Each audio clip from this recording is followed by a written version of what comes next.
uso sa panahon sa Pilipinas, patuloy na hinahanap online. Sa nakalipas na 24 na oras, tumaas ang paghahanap online gamit ang salitang weather sa buong Pilipinas na nagpapakita ng interes at pag-aalala ng mga tao tungkol sa kasalukuyang kalagayan ng panahon.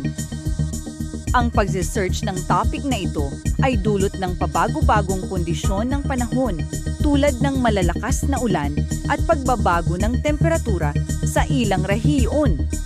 Ang mga residente ay gumagamit ng digital platforms para manatiling updated sa mga ulat ng panahon at makapaghanda para sa posibleng abala. Kabilang sa mga karaniwang kaugnay na paghahanap ang update sa bagyo, panahon ngayon at babala sa ulan na nagpapakita ng pangangailangan para sa impormasyon na nakakaapekto sa pang-araw-araw na gawain. Ang reliance ng publiko sa technology para sa real-time na impormasyon ay nagpapakita ng kahalagahan ng tools tulad ng mga embedded widget para sa madaling pag-access ng updates.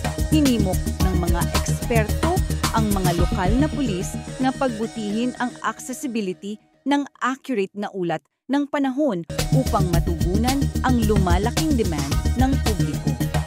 Ang ganitong mga digital resources ay nagbibigay ng mas malinaw na larawan ng kahandaan ng bansa sa pabago-bagong kondisyon ng panahon. Manatiling nakatutok sa news trends today para sa mga trending